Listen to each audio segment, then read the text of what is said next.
প্রিয় দর্শকবৃন্দ, ইতিহাসের খোঁজে ইউটিউব চ্যানেলে আপনাদেরকে আরও একবার স্বাগতম। আজকের পর্বে আমরা গভীরভাবে আলোচনা করব ইসলামের তৃতীয় খলিফা হযরত উসমান ইবনে আফফান রাদিয়াল্লাহু আনহু এর জীবনী নিয়ে। তিনি ইসলামের প্রাথমিক যুগের অন্যতম গুরুত্বপূর্ণ ব্যক্তিত্ব এবং তার জীবনের বিভিন্ন দিক আমাদেরকে অনেক কিছু শিখতে সাহায্য করে। তার জীবনের প্রতিটি অধ্যায় আমাদের জন্য শিক্ষা এবং অনুপ্রেরণার উৎস হয়ে থাকবে। তো চলুন শুরু করা যাক। হযরত উসমান ইবনে আফফান রাদিয়াল্লাহু আনহু এর জন্ম হয়েছিল 576 খ্রিস্টাব্দে মক্কায়। তিনি বনু উমাইয়া গোত্রের সদস্য, যা ছিল কুরাইশদের অন্যতম প্রভাবশালী গোত্র। তার পিতার নাম ছিল আফফান ইবনে আবুল আস এবং মাতার নাম ছিল আরওয়া বিনতে কুরাইশ। উসমান রাদিয়াল্লাহু আনহু শিশু বয়স থেকেই বিনয়ী, শান্তশিষ্ট এবং প্রজ্ঞাবান হিসেবে পরিচিত ছিলেন। তার শিক্ষার প্রতি অগাধ আগ্রহ এবং বিশুদ্ধ চরিত্র তাকে অন্যদের মধ্যে বিশেষ স্থান দান করেছিল। হযরত উসমান রাদিয়াল্লাহু আনহু তার শিক্ষা জীবন শুরু করেন মক্কার বিখ্যাত শিক্ষকদের কাছে। তিনি আরবি ভাষা, সাহিত্য, গণিত এবং বাণিজ্যিক কর্মকাণ্ডে বিশেষ দক্ষতা অর্জন করেন। তার পিতা ছিলেন একজন সফল ব্যবসায়ী এবং উসমান রাদিয়াল্লাহু আনহু অল্প বয়সেই বাণিজ্যে নৈপুণ্য হয়ে ওঠেন। তিনি তার সততা ও নির্ভরযোগ্যতার জন্য মক্কার জনগণের মধ্যে অত্যন্ত জনপ্রিয়তা অর্জন করেন। হযরত উসমান রাদিয়াল্লাহু আনহু ইসলাম গ্রহণ করেন আবু বকর সিদ্দিক রাদিয়াল্লাহু আনহু এর দাওয়াতের মাধ্যমে। ইসলামের প্রতি তার গভীর শ্রদ্ধা এবং অনুরাগ তাকে প্রথম দিকের মুসলমানদের মধ্যে অন্তর্ভুক্ত করেছিল। ইসলাম ধর্ম গ্রহণ করার পর তিনি অনেক কষ্ট ও নির্যাতন সহ্য করেন, কিন্তু তার ঈমান ছিল অবিচল। তার ইসলামের প্রতি এই অটল বিশ্বাস এবং ধর্মপ্রাণতা তাকে বিশেষ মর্যাদায় অধিষ্ঠিত করেছিল। মক্কায় মুসলমানদের উপর নির্যাতন বাড়তে থাকলে হযরত উসমান রাদিয়াল্লাহু আনহু তার স্ত্রী হযরত রুকাইয়া বিনতে মুহাম্মদ সাল্লাল্লাহু আলাইহি সাল্লাম প্রথমে আবিসিনিয়া এবং পরে মদিনায় হিজরত করেন। মদিনায় এসে তিনি ইসলামী সমাজ গঠনে গুরুত্বপূর্ণ ভূমিকা পালন করেন।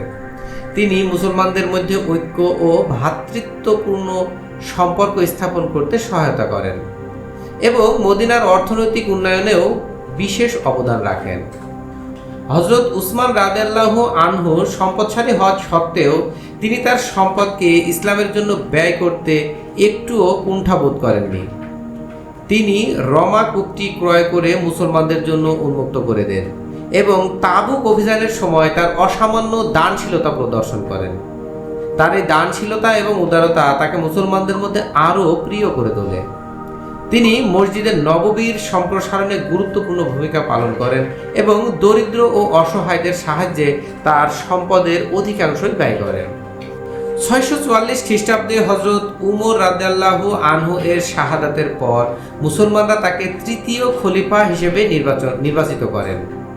খলিফা হিসেবে তার শাসনকাল ছিল প্রায় 12 বছর, যা ইসলামের ইতিহাসে অন্যতম দীর্ঘ খলিফাতকাল। তার শাসনামলে ইসলামী সাম্রাজ্য ব্যাপকভাবে বিস্তৃত হয় এবং অনেক প্রশাসনিক সংস্কার চালু হয়। তিনি নতুন শহর ও প্রদেশ প্রতিষ্ঠা করেন এবং বিভিন্ন অঞ্চলে প্রশাসনিক দক্ষতা বৃদ্ধি করেন। হযরত উসমান রাদিয়াল্লাহু আনহু এর শাসনকাল দুই ভাগে ভাগ করা যায়। প্রথম 6 বছর ছিল শান্তিপূর্ণ এবং উন্নতির সময়, যেখানে মুসলমানদের সাথে একতা বজায় ছিল। ইসলামী সাম্রাজ্যের বিভিন্ন অংশে স্থিতিশীলতা ও সমৃদ্ধি বজায় ছিল। দ্বিতীয় 6 বছর ছিল অস্থিরতা ও সংঘর্ষের সময়। এই সময়ে বিভিন্ন গোষ্ঠী তার বিরুদ্ধে বিদ্রোহ করে এবং অবশেষে তাকে হত্যা করে। তার শাসনামলে কিছু প্রশাসনিক সমস্যার কারণে কিছু অসন্তোষ তৈরি হয়, যা পরবর্তীতে বিদ্রোহে পরিণত হয়। হযরত উসমান রাদিয়াল্লাহু আনহু এর অন্যতম বড় অবদান হলো কোরআনের সংকলন ও প্রচার।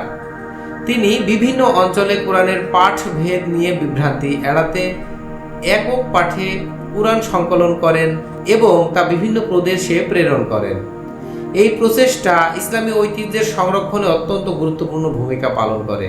তার এই উদ্যোগের ফলে কোরআন শরীফের পাঠভেদ সংরক্ষিত থাকে এবং ভবিষ্যৎ প্রজন্মের জন্য বিশুদ্ধ কোরআন নিশ্চিত হয়।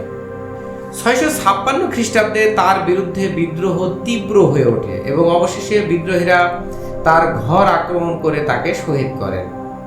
তার শাহাদত ইসলামী ইতিহাসের একটি মর্মান্তিক অধ্যায় এবং মুসলিম উম্মাহকে গভীরভাবে প্রভাবিত করে। তার শাহাদাতের পর মুসলিম সমাজে একটি বিশাল শূন্যতা তৈরি হয় এবং এর পরিণতি হিসেবে অনেক রাজনৈতিক অস্থিতিশীলতাও দেখা দেয়। হযরত উসমান ইবনে আফফান রাদিয়াল্লাহু আনহু এর জীবন থেকে আমরা অনেক কিছুই শিখতে পারি। তার ধর্মপ্রাণতা, দানশীলতা, নেতৃত্বের গুণাবলী এবং কুরআনের প্রতি তার অবিচল শ্রদ্ধা আমাদের জন্য উদাহরণস্বরূপ। তার জীবনের প্রতিটি অধ্যায় আমাদের জন্য শিক্ষা এবং প্রেরণার উৎস। আল্লাহ তাআলা তাকে জান্নাতুল ফেরদৌস উচ্চ মাকাম দান করুন, আমিন। দর্শকবৃন্দ, আজকের এপিসোড এখানেই শেষ করছি। আশা করছি হযরত উসমান রাদিয়াল্লাহু আনহু এর জীবনী নিয়ে এই আলোচনা আপনাদের ভালো লেগেছে এবং কিছু নতুন তথ্য জানতে পেরেছেন। আমাদের পরবর্তী এপিসোডে আরও একটি গুরুত্বপূর্ণ ইতিহাসের চরিত্র নিয়ে আমরা আলোচনা করব। ততক্ষণ পর্যন্ত ভালো থাকবেন, সুস্থ থাকবেন। দর্শক, যদি আমাদের ভিডিওটি আপনাদের ভালো লাগে তাহলে লাইক, শেয়ার এবং সাবস্ক্রাইব করতে ভুলবেন না। আপনাদের মূল্যবান মতামত আমাদের কমেন্ট বক্সে জানানোর অনুরোধ রইল। ভালো থাকবেন, ধন্যবাদ।